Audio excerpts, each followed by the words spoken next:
Bom, meu nome é Paulo Viana, eu sou analista de sistemas, trabalho com informática há mais de 30 anos. Eu tenho feito vídeos de informática, esse é o meu 7º vídeo e até agora eu não apresentei a ideia da coisa, né? Eu não apresentei, eu não abordei os objetivos, a metodologia, o plano de curso, quanto tempo vai durar, o que vocês vão ganhar assistindo esses vídeos, né? Eu não passei isso para vocês. E vocês devem estar se perguntando aí, poxa, o que eu vou ganhar assistindo esses vídeos, né? Bom, eu não vou prometer rios de dinheiro, não vou dizer que vocês vão passar a ganhar dinheiro como água, que nem o Bill Gates, a cada minuto ganhar $100 na conta. Não é isso que eu estou prometendo. E também não estou prometendo que vocês saiam especialistas em administração de redes, né, montagem de computador, nada a ver. O que eu estou pretendendo é apenas transferir o meu conhecimento, que pode morrer comigo, eu morrendo vai morrer comigo. Então, como eu tenho bastante conhecimento, e o meu conhecimento ele é único, eu quero que ele fique vivo na mente das pessoas, né? Eu quero botar a mente das pessoas capacitadas em informática, né? Tendo um certo embasamento, tendo um conhecimento para discernir se é bom, se aquela tecnologia é boa, se não é, se eu vou me aperfeiçoar nisso aqui, se isso não é para mim, se não, isso aqui é bom, eu vou lá, é uma tecnologia muito boa, isso aqui não é. Saber, por exemplo, contratar uma pessoa, acompanhá-la, saber o que está fazendo, ter uma noção, né, das coisas. Eu quero formar generalistas, né? Então eu não pretendo ficar um ano falando de administração de rede ou um ano falando de montagem e o pessoal do desenvolvimento esperando esse ano terminar para falar de desenvolvimento. Eu também não vou falar de uma linguagem de programação que daqui a pouco ela vai morrer e vai surgir uma nova linguagem de programação que não tem nada a ver com aquela. Então, meu objetivo também não é ensinar uma tecnologia que vai morrer, que vai acabar, que vai vir outra. Eu não quero estatizar a sua mente. Eu quero que a sua mente seja dinâmica. Eu quero ensinar a tecnologia, não qual específica. Eu não quero especializar ninguém, nem alimentar um conhecimento especializado a alguém.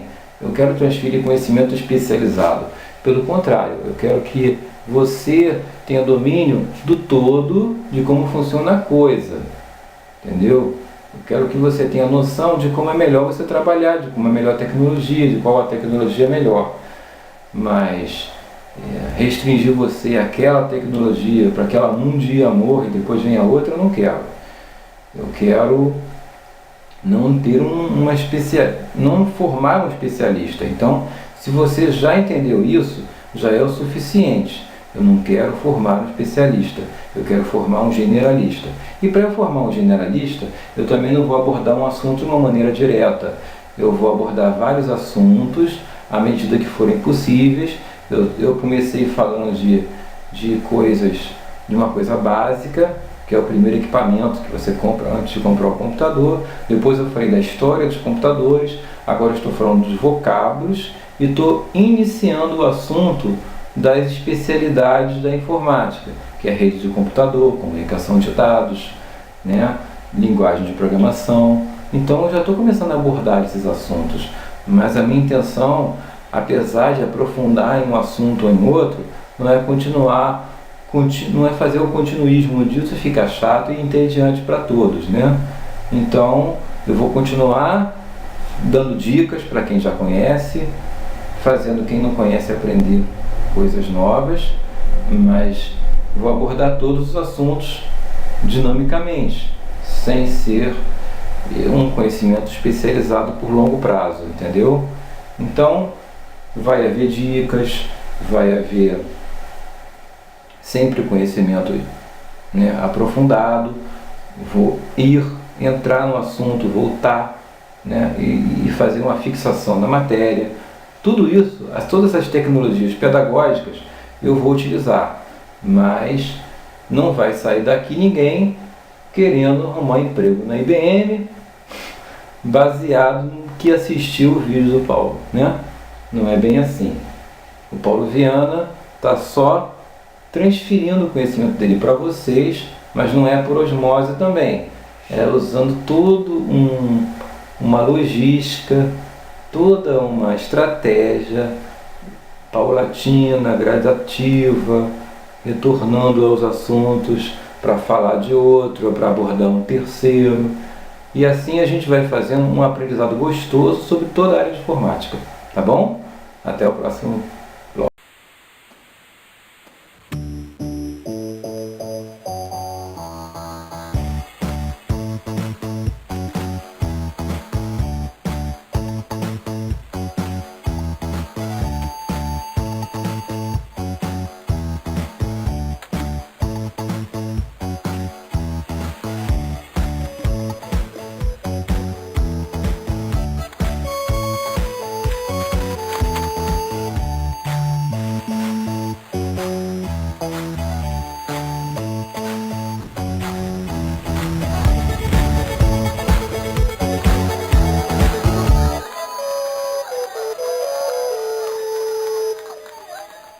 Bem, continuando o curso, eu resolvi falar um pouquinho sobre um assunto que, na realidade, é um assunto que todo mundo trata o tempo todo, né? Na verdade, ele é uma parte da comunicação. Comunicação global, comunicação no termo comunicação no geral. Não é só na área de informática, né? A gente falou no vídeo anterior sobre velocidade de comunicação, banda larga, né? Isso tudo tem a ver. Mas, agora, eu estou querendo falar de uma estratégia que nós usamos para a comunicação, de um método que a gente utiliza, de uma estratégia, com uma receita de bolo para a gente se comunicar. Ninguém se comunica de um jeito aleatório, fazendo gestos diferentes na hora errada, da maneira errada, no momento errado. A gente tem um meio e um método para se comunicar corretamente, né? Quem estuda comunicação e vai estudar o assunto comunicação, vai saber que a comunicação tem a ver com o crédito que você dá à pessoa que transmite, que faz a transmissão do que quer comunicar, né? A pessoa tem crédito ou não. Ah, quem falou isso? Quem disse isso? Quem está dizendo isso? É o crédito da pessoa que transmite, né? Tem também o ruído que existe na comunicação, o carro que passa na hora, o celular que toca, né? Isso tudo influencia na comunicação, né? Em como a comunicação acontece. Porque se o receptor não ouvir o que o transmissor quis transmitir, não houve comunicação. Só há comunicação quando o receptor recebe a transmissão e valida que recebeu. Então, tudo isso tem uma burocracia, tem um procedimento burocrático para a gente poder saber quem está falando, quem está transmitindo e que eu que tenho que receber essa informação. Como é que a gente sabe disso? A gente usa uma lei, a gente usa uma legislação, a gente usa uma estratégia, um método, né? Quando a gente vai ligar para alguém, pega o telefone, né? Pega o aparelho de telefone, o celular no caso, ou se for um aparelho fixo, você vai... antigamente você discava, né? Depois que apareceu o aparelho de botão, você aperta o botãozinho, os números do telefone, né? Então tem todo esse preparativo. Da mesma forma que você vai fazer comida, você tem que comprar a comida no mercado, né? Tudo preparativo, você comprar a comida no mercado, depois trazer a comida para casa, né? Os grãos de feijão, os grãos de arroz, para você separar tudo em casa, botar nos bacias, botar na panela e começar a fazer a comida. Tem todo um trabalho que é você discar para a pessoa. Você escuta o barulhinho de chamar o ocupado. Se estiver ocupado, você liga mais tarde. Se não estiver ocupado, você vai esperar a outra pessoa atender. A outra pessoa vai atender, você vai falar alô. Isso é a burocracia de como a comunicação vai acontecer. Quando eu começo a falar com vocês, eu falo, meu nome é Paulo, sou analista de sistemas, trabalho com informática há 30 anos, né? Tudo essa introdução, depois o meio, depois... Isso faz parte da comunicação, é um pré-requisito para você conseguir se comunicar. Você tem que se apresentar. Então você tem que falar, alô, quem está falando? Quem quer falar? Você fala no telefone, outra pessoa, eu quero falar com o João. O João está? Aí a outra pessoa, o João saiu, quer deixar recado? Ou então o João está aqui, espera um momentinho, quem quer falar com ele? Então, se é uma empresa, você é obrigado a falar o nome. Bom dia, setor de protocolo, Paulo falando. Se você não falar o Paulo falando, você vai falar, quem é que está falando? Você tem que falar o nome, porque você está numa empresa, você tem que falar o nome. Entendeu? Agora em casa, você vai atender o telefone, quem está falando? Você ligou porque você sabe para quem você ligou. Eu não preciso falar meu nome, concorda? Agora, se é na minha empresa, você já tem que se identificar. Tudo isso faz parte de uma coisa que, no meio geral, de um modo geral, ou simplesmente falando de informática, a gente conhece como protocolo. Entendeu? Esse regulamento, essa regra que a gente cria para se comunicar, alô, com quem quer falar? Quero falar com tal pessoa, quem quer falar com essa pessoa? E assim por diante, essa regra é o protocolo. Já reparou que quando você liga para o fax, atende um barulhinho e aí você aperta o botão do fax, aí começa uma negociação entre o fax que você está transmitindo e o fax que está recebendo. Começa é a mesma coisa. Um está falando alô, o outro está respondendo, quem quer falar? Eu vou passar uma coisa aí para você. Que coisa você tem autorização para passar isso? E aí eles ficam em negociação. Essa negociação, a passagem do facsímile, não é? É um protocolo. Esse protocolo é o mesmo protocolo que a gente tem quando a gente anda na rua e vê o fulano. Oi, fulano, se cumprimentam. Oi, Beltrano, bom dia. Esse bom dia é um protocolo de comunicação. Faz parte da comunicação. É o protocolo que você tem que identificar quem você vê visualmente, quem você não vê, você identifica.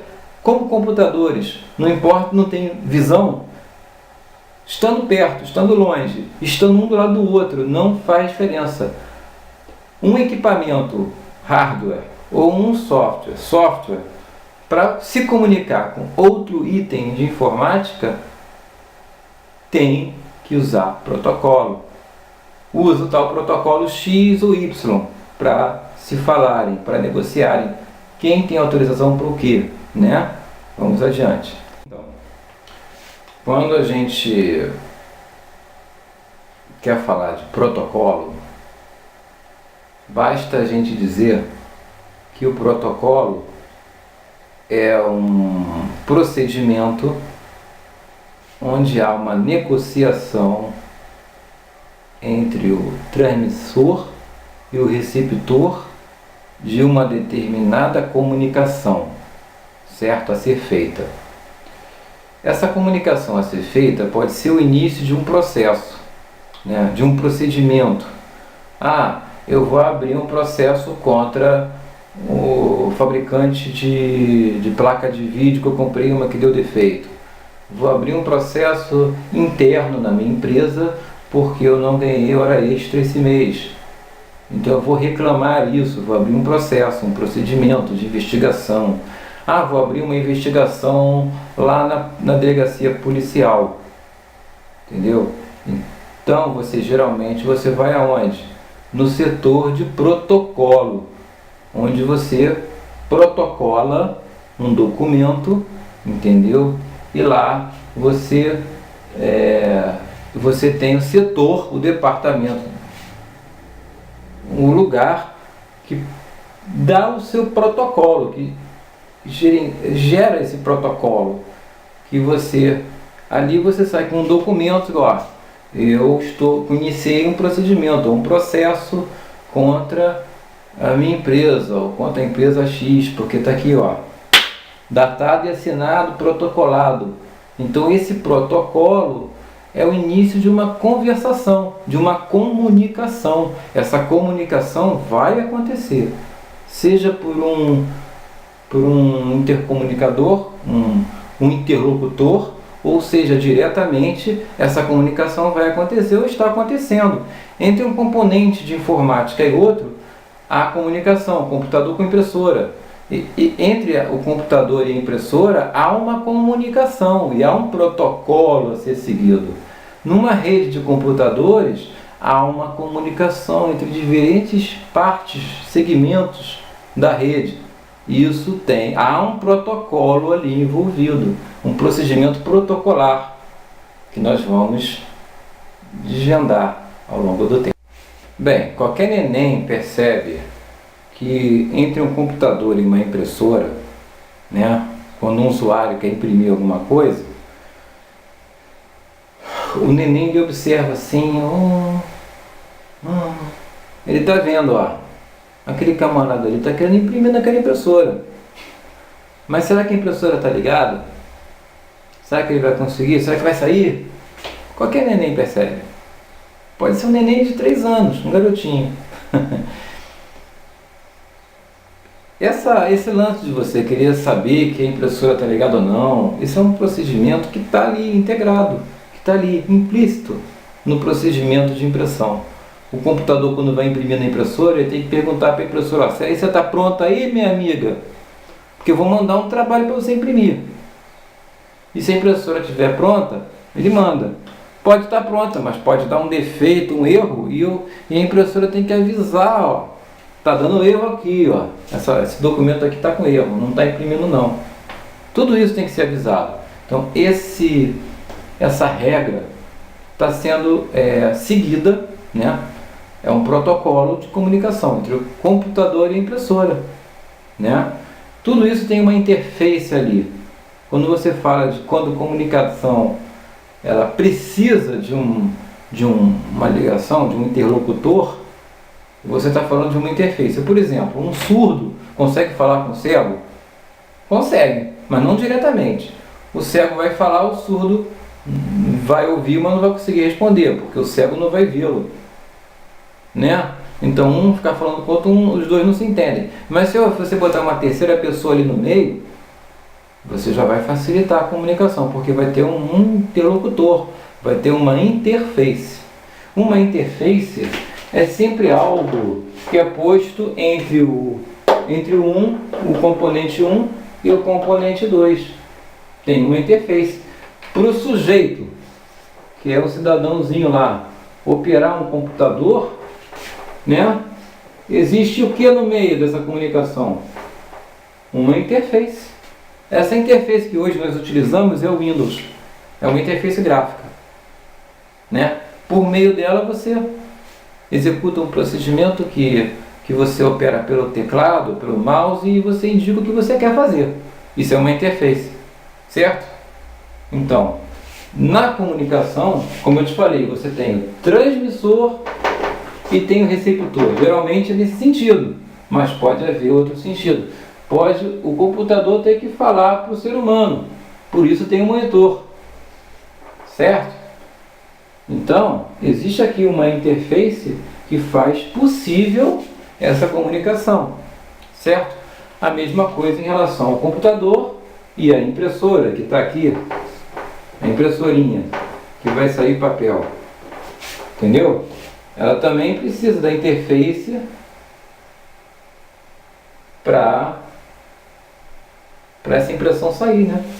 Porque existe um protocolo, né? Existe uma outra coisa que está no nível do protocolo, que é o modelo de rede que você está comunicando, o modelo da comunicação, que há anos atrás, quando a gente começou a rede de computadores, as primeiras redes, né?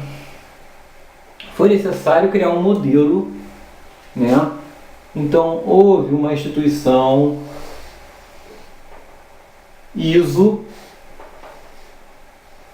né? Vamos fazer um paralelo aqui. A tabela ASCII,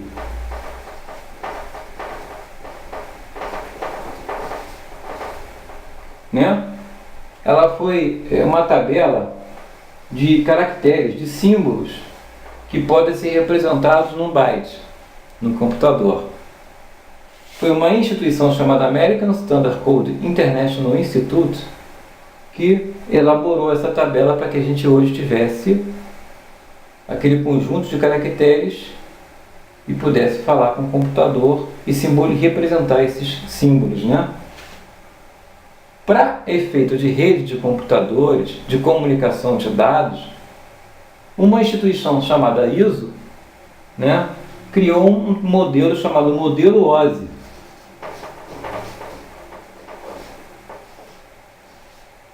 Esse modelo OSI, ele testifica que são necessárias 7 camadas para implementar um protocolo.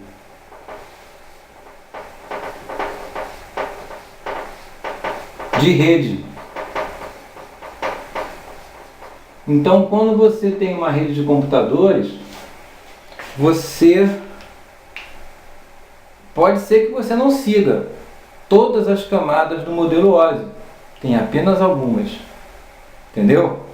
A rede Novell, por exemplo, que foi a primeira rede para microcomputadores que surgiu, para computadores pessoais, ela só usava 4 camadas do modelo OSI, que tem 7 camadas, entendeu? Eu vou aprofundar-me no modelo OSI e vou aqui dizer todas as camadas do modelo OSI. Você está me entendendo? Mas o que eu agora estou querendo passar para vocês é apenas que com este modelo foi implementado o protocolo de rede X, que com esse protocolo a gente se comunica entre vários computadores. Da mesma forma que a gente tem protocolo para falar com o computador, que a gente tem um protocolo do computador com a impressora, né? A gente também tem uma linguagem que usa aquele determinado protocolo, entendeu? Para fazer essa comunicação possível, entendeu? E no caso, esse sistema operacional que está ali no computador é a interface, é o elo de ligação entre você, entre o trabalho de impressão e a impressora. Assim como a interface vai ser a ligação de tudo, de toda essa parafernália, com o usuário final, que está sentado na cadeira, né? Então a interface hoje é gráfica, mas antigamente a gente tinha interfaces bem mais primitivas, como eu expliquei. Primeiro, o computador pessoal não tinha nem teclado. Então, as interfaces começaram de maneira primitiva. O MS-DOS, o primeiro sistema operacional para o IBM PC, era no modo caractere, era modo texto puro, né? Que hoje a gente executa o que a gente conhece como CMD, ou prompt de comando. Depois a gente vai na prática mostrar como é melhor a gente trabalhar isso, ao invés de ficar da Windows Run, CMD Enter. Para com isso. A gente pode automatizar esse procedimento, colocar simplesmente um ícone na área de trabalho e clicar ali. E a gente vai entrar no modo caractere, que a gente vai ver como é que era antigamente. O modo caractere, o prompt de comando que a gente usa hoje, era como a gente falava com o computador antigamente. Entendeu? A gente pode ainda rever isso. Então veja, eu falei primeiro de protocolo, estou falando de protocolo. Mas por que eu falei de protocolo antes de falar do modelo OSI? Né? Por que eu não falei do modelo OSI primeiro? Já que o modelo OSI é que determina quais são as camadas, né, que geram um protocolo de rede. Simples. Porque, na verdade, o modelo OSI nem sempre existiu, né? O que existiu primeiro foram os protocolos, porque comunicação de dados sempre foi necessária. A comunicação de dados existe primariamente entre um componente e outro, independente de existir rede. A rede de computadores surgiu depois. Você está entendendo? O protocolo, a comunicação e o protocolo veio antes, porque o protocolo pode ser simplesmente ser usado ou utilizado num simples procedimento entre o computador e a impressora. Isso não é uma rede, isso é uma impressora. Isso veio antes da rede. Quando veio a rede, é que veio o modelo OSI para definir quais são as camadas que fazem uma rede de computadores funcionar. Aí veio os protocolos de rede. Aí surgiram os protocolos de rede, né? Mas o protocolo para você transmitir de um processador, né, o chip de processador aqui, o processador, para o outro, isso aí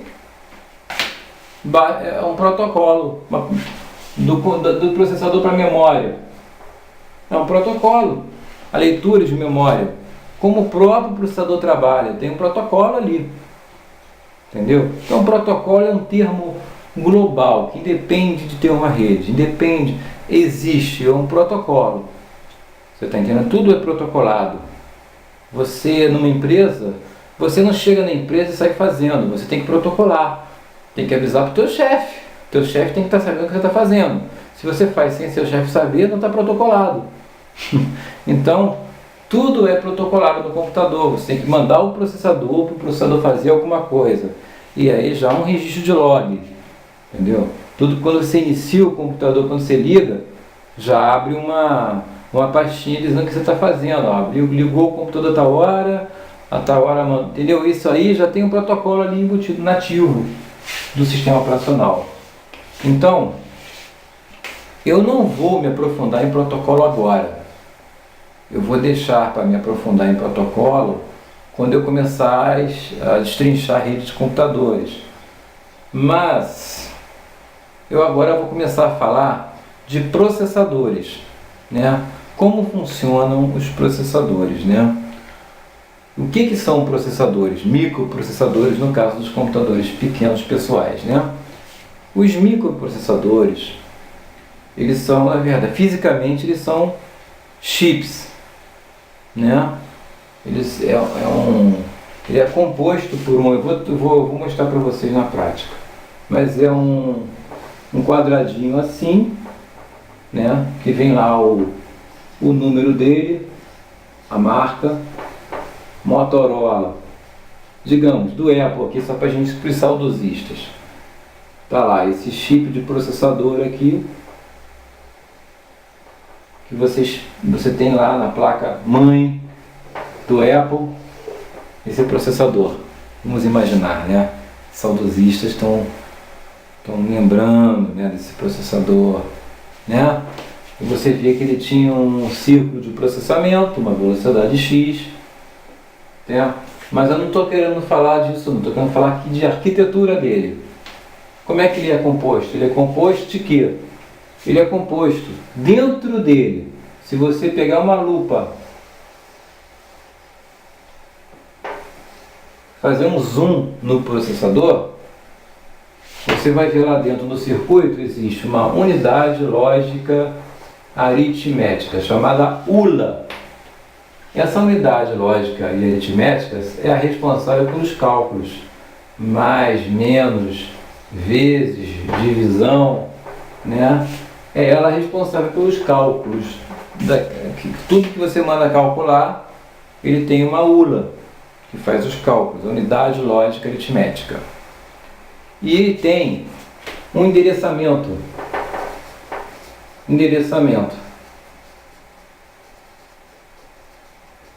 Bom, a gente sabe que o 6502 é um processador de 8 bits, né?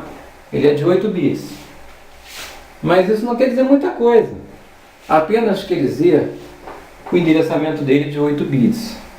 ele traz um caractere, a cada ciclo de processamento ele traz um caractere. Então ele tem os registradores, ele tem lá uns 4 ou 5 registradores, ele tem o RX, o TX, CX, papapá. Eu não vou dizer quantos, nem especificar, nem dar aula de assembly aqui não, tá? Eu só estou dizendo que ele é composto de uma barra de endereços, ó. Isso aqui é a barra de endereçamento.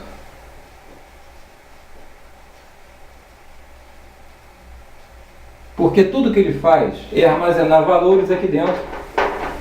Ele armazena valores que a gente costuma postar para eles em hexadecimal, né? A gente consegue botar valores nesses registradores e tirar, botar e tirar. E dessa maneira a gente invoca a ULA, Unidade Lógica Aritmética, para fazer os cálculos. E assim, tá? A gente pode dizer também que num processamento de dados, qualquer que seja, dentro de um processador, tá? A gente está fazendo o quê? A gente está simplesmente tendo uma entrada de dados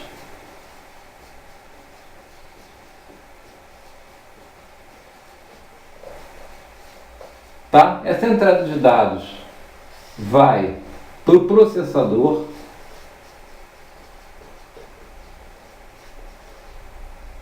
e depois desse processamento há uma saída de dados, né? É o que a gente chama de dispositivos de entrada e saída.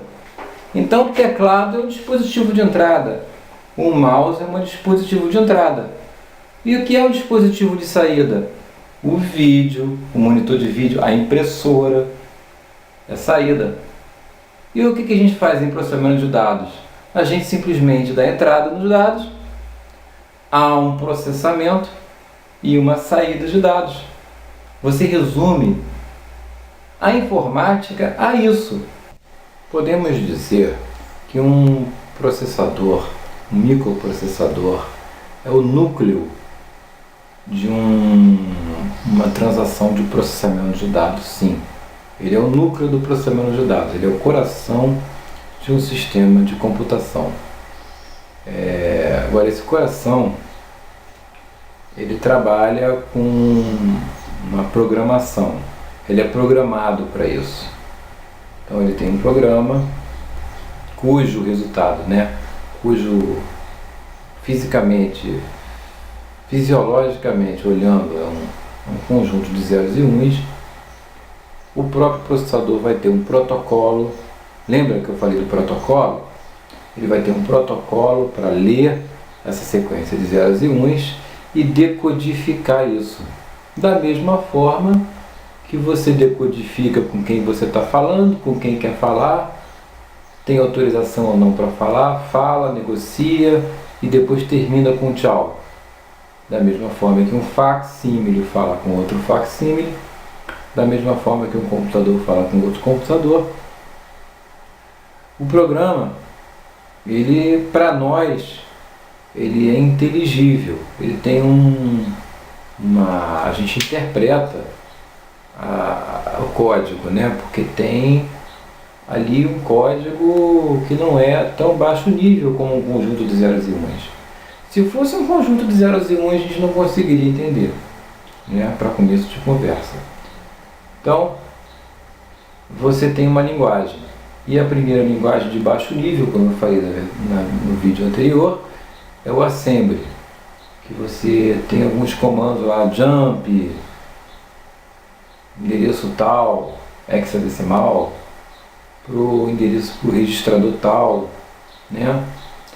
Então ali você vai alocar, aquela barra de endereçamento do processador, você vai alocar endereços do processador, você vai colocar valores e vai desalocar. Você vai dar uma limpeza nos registradores para colocar valores novos. Ao colocar valores novos, você parece com uma calculadora, vamos dizer assim. Você não tem a calculadora, você não imputa valores ali, 80 mais, 50 mais, 30 mais, 25, menos 2 vezes 5, dividido por 7, digamos assim. Essa operação, essa transação complexa, né? Ela vai resultar num igual um processamento. Mas vamos dizer assim, quando você memoriza os resultados, você pega o resultado de um cálculo ali, você, vamos memorizar isso aqui, bota na memória A, memorizou, para você fazer uma nova operação e usar um valor que você memorizou da calculadora. É mais ou menos como funciona o registramento do processador. Você aloca aqueles registros do processador, você aloca valores. Você põe valores ali. Para quê? Você memoriza eles, porque aí você vai usá-los numa outra transação aritmética. Você vai somar, subtrair, dividir, multiplicar ou dividir, ou fazer qualquer transação aritmética com aqueles valores que estão nos registros e vai guardá-los em algum lugar, guardando eles no HD, por exemplo, no arquivo. Depois você vai ler outro valor, vai fazer a mesma transação, vai memorizar valores, vai pegar aquele valor anterior lá do HD, vai trazer isso tudo. Resumindo, você está acessando o disco, mas você está acessando os registradores do processador ali. Você está usando a unidade lógica aritmética para fazer os cálculos. Me entendem? Então, você está assim, alocando e desalocando valores de registros e usando a ULA para fazer cálculos. E você tem que respeitar o método, o modo de endereçamento, né? Como eu falei com vocês, o primeiro PC não era endereçamento linear. Então ele não via o endereço 0 até o endereço 1 mega, 1 giga, 1 tera direto, não. Ele, como o primeiro PC tinha 64K, o que acontece? O endereço ele ia de 00, a FF. O mínimo endereço era o 0, né? E o máximo endereço FFFF é hexadecimal.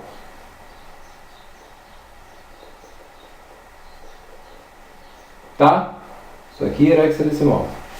Você tratava desse, do início ao fim, FFFF.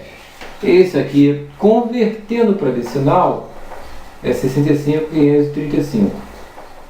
65.535, que era 64K. Lembra disso? Que eu falei disso? Para você ultrapassar essa limitação dos 64K, para você romper essa barreira, tipo assim, você tinha até aqui 64K. Para você romper essa memória e ir até 1 mega, até 1 megabyte, criou-se, ao invés de você tratar apenas esse endereço aqui, você multiplicava um tal de segmento, que é isso aí, vezes 10, e somava com um offset.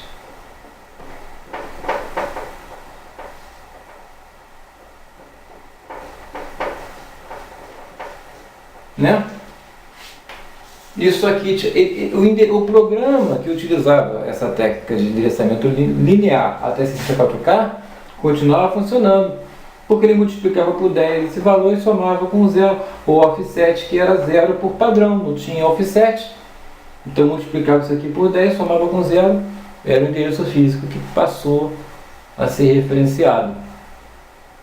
E os programas novos passaram a reconhecer esse endereçamento e como foi? Mesma coisa, continuou usando o segmento vezes 10 e somando com o offset. Beleza, beleza. Dessa maneira eles acessavam até o mega. E passou até um endereço chamado A20 para dizer qual mega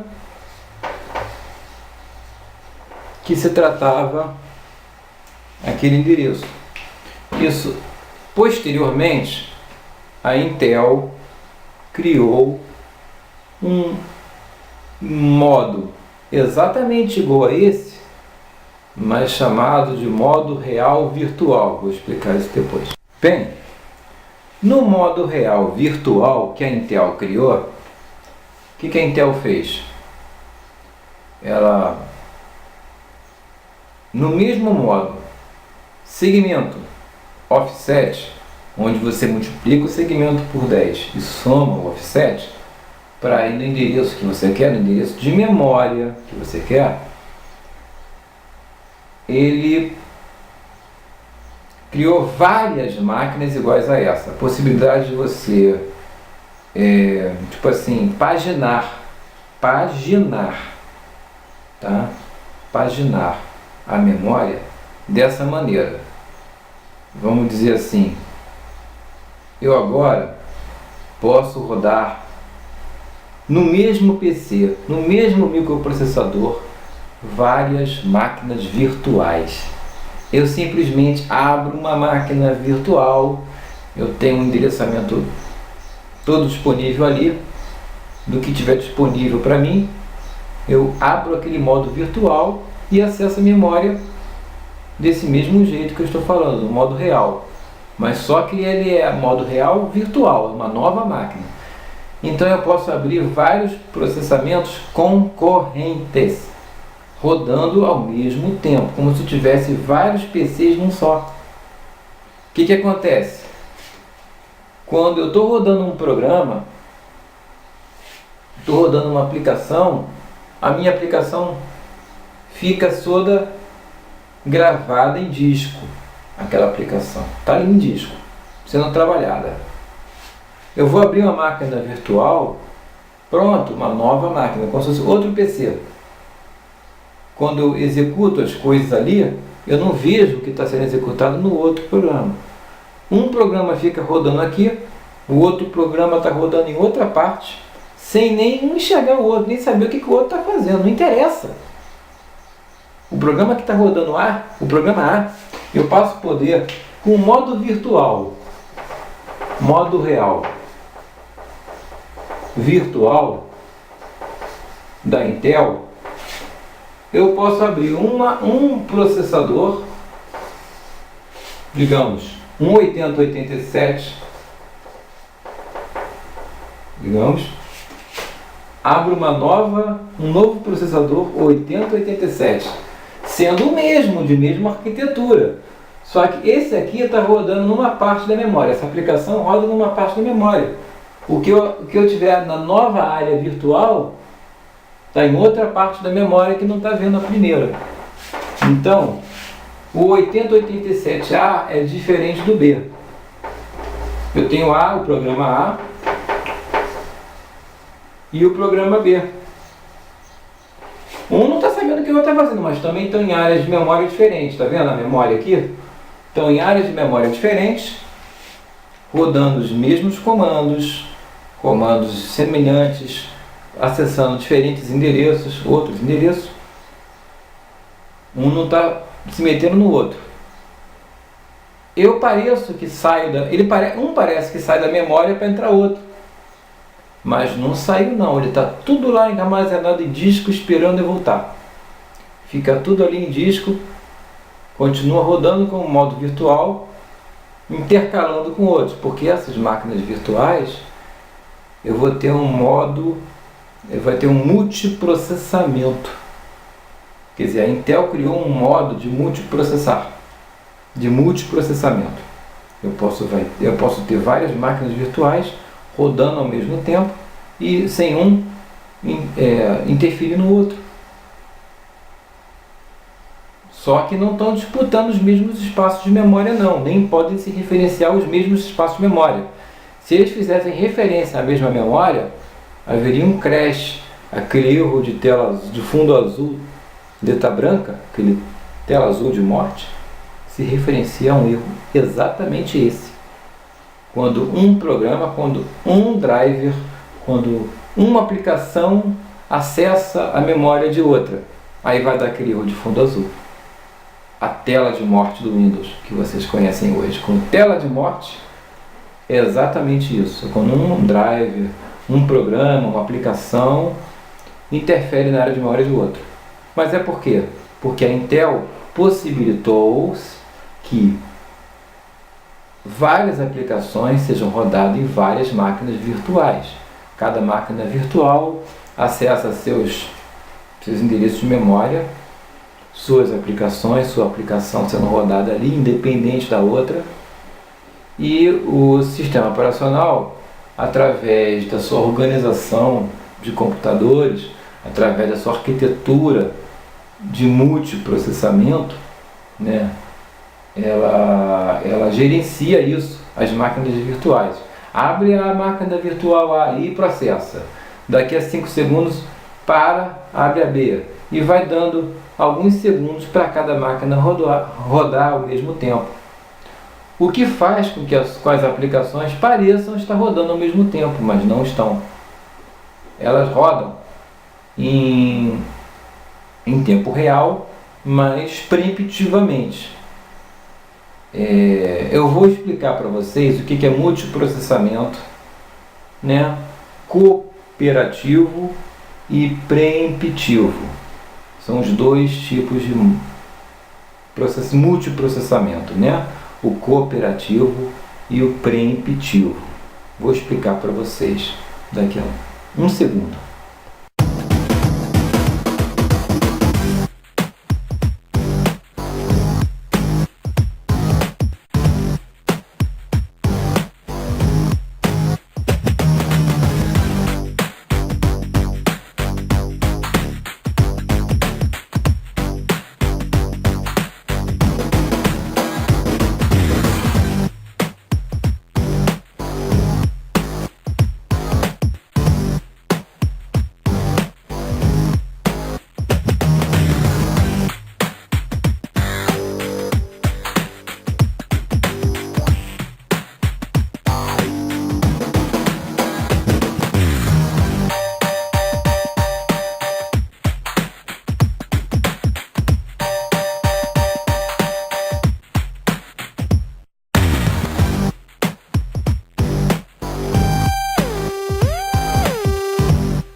Então, gente, eu falei de modo virtual real, né?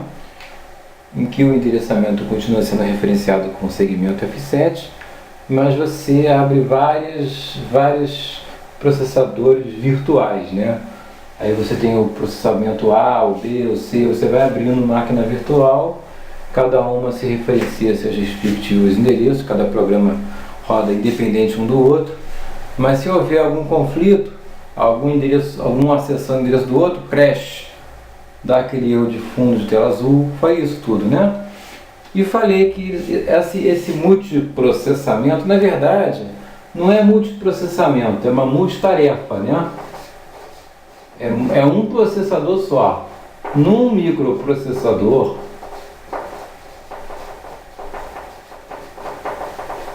você pode ter multitarefa, tá? Antigamente, essa multitarefa ela era cooperativa. Você pode associar a cooperação. Cooperação. Ela tinha como pré-requisito a cooperação. Um cooperava com o outro. Então, sei lá, você abria um programa e esse programa X lá, ele tinha que cooperar com os outros programas, o programa A, programa B, e assim por diante, né?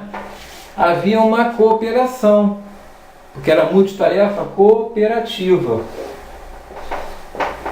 Antigamente, né? Era o primeiro tipo de multitarefa que existia. Por quê? Essa visão de que você está rodando ao mesmo tempo as aplicações, as tarefas estão rodando ao mesmo tempo, ela antigamente era artificial, porque era o programa que dava um tempo para o outro rodar. Então ela ia para segundo plano, a outra aplicação vinha para primeiro plano, rodava mais um pouco. Se um programa desse um bug e travasse, ela travava todas as tarefas que estavam associadas a ela. Então, se tem uma parte da memória rodando multitarefa cooperativa, essa parte da memória, que ainda hoje existe isso no Windows, alguns programas que usam cooperação, quando um programa trava, dá bug, congela, para de funcionar, interrompe tudo, ela chacoleja todo mundo, ela atrapalha todo o restante de tarefas que estão ali, ó, esperando rodar. Por que acontece isso? É como uma ligação em série, né? Se você faz uma ligação em lâmpadas em série e uma lâmpada queima, as outras depois daquela não acendem, ficam queimadas também, porque está ligado em série, então acende até aqui, quando essa aqui queima já era o resto, porque está ligado em série. É uma série de tarefas, é mais ou menos parecido com a cooperativa, é uma ligação em série.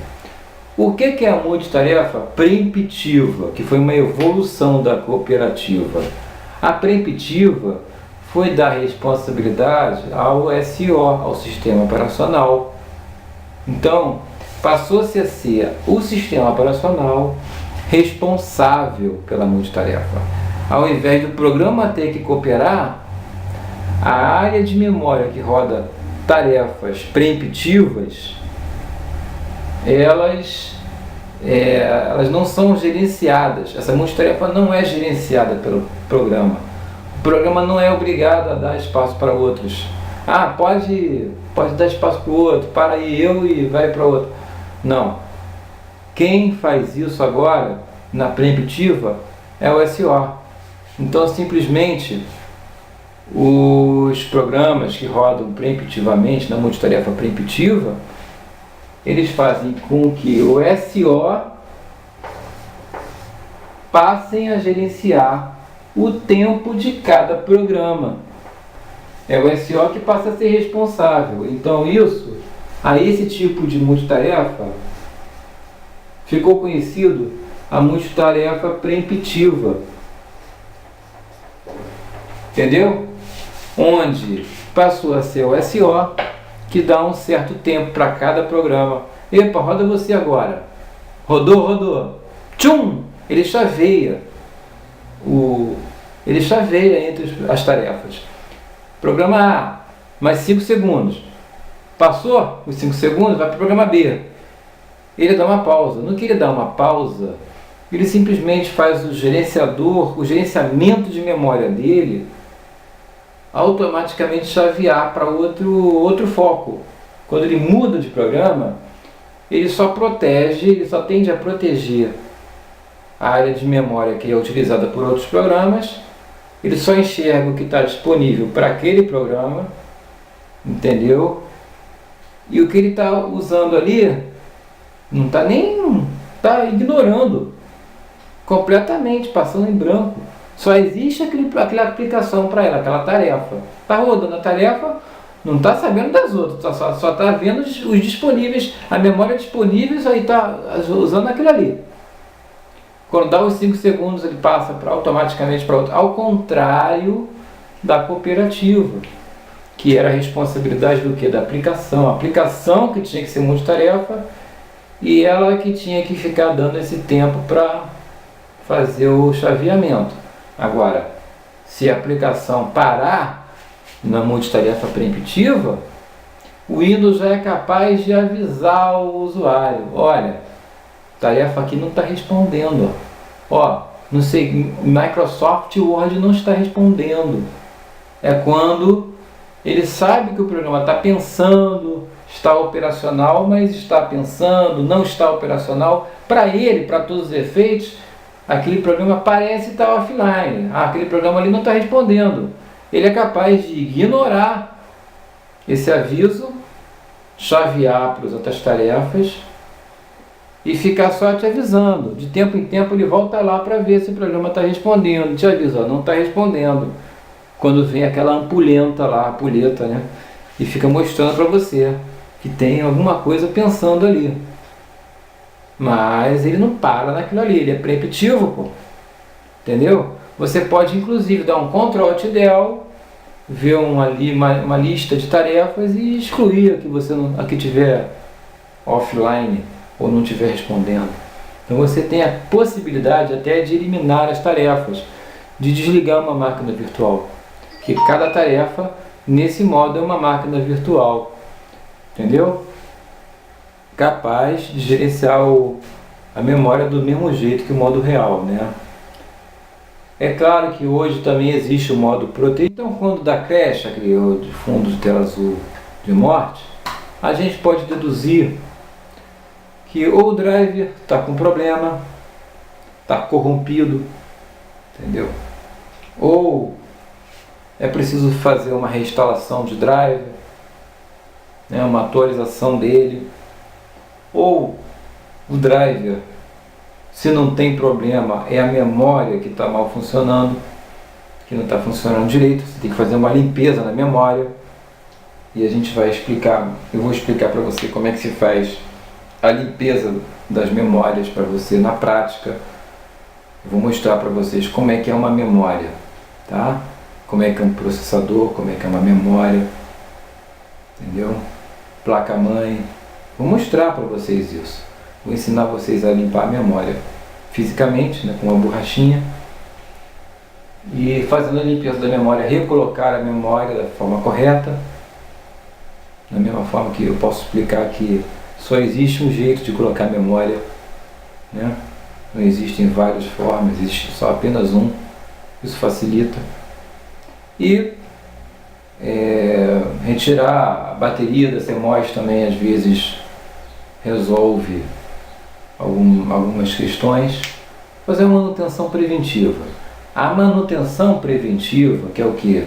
Limpar a memória, tirar bateria de CMOS, tirar processador, colocar pasta térmica. Esse procedimento de manutenção preventiva eu vou explicar na prática aqui, que vai ser prosseguimento na parte de manutenção de computadores. Então não precisa ficar preocupado agora. Apenas quero mostrar para vocês que existe um motivo para o qual alguns computadores param de ligar. Um motivo especial que computadores passam a dar aquele fundo de tela azul, que nem sempre é o driver que está com defeito, nem sempre é o driver que é corrompido. Às vezes pode ser memória, às vezes pode ser uma manutenção preventiva no computador que você precisa fazer.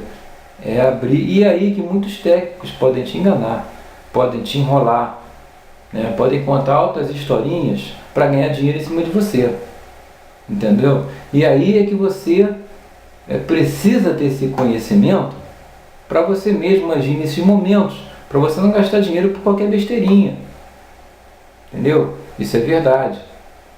É verdade. Tanto é que algumas empresas têm técnicos que 90% das coisas que eles fazem é abrir o computador, limpar a memória, botar a pasta térmica, quer dizer, fazer a manutenção preventiva dele e fechar e botar no lugar original, que a máquina volta como se estivesse nova.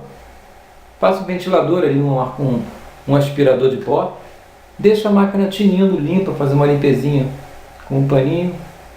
Nada de sensacional, nada de espetacular, tudo muito simples. Entendeu? Se você botar a máquina numa oficina, ele vai voltar, vai dizer que você precisa de mais memória, que você precisa botar um processador melhor, um upgrade. Às vezes nem precisa de nada, só uma simples manutençãozinha que você mesmo pode fazer, tá bom? Se você gostou do vídeo, dê o seu like, faça o seu comentário, eu abordarei aquele assunto que você sugerir e eu farei a melhoria que você sugerir para o vídeo, para os próximos vídeos. Se você quiser sugerir um assunto especial, pesquisarei. Se você falar da parafusina, da parafuseta, da camburiarra, eu vou pesquisar e vou te dizer o que é, entendeu? Mas participa, dê o seu like, faça o seu comentário, participe do vídeo, entendeu? É muito interessante. Meu objetivo aqui não é que você seja especialista, mas que você tenha discernimento, entendeu? Que você aprenda o básico, o embasado, o que está na literatura técnica, o que está na prática, porque muitas vezes, o que ensina é a prática. Você pode aprender toda a teoria aí no mercado, você pode fazer um curso com certificado e tudo, isso aí é um zero à esquerda, entendeu? O que importa é a prática, e prática é experiência, tá me entendendo? Curte aí o vídeo e manda a sua sugestão para mim. Um abraço e até a próxima.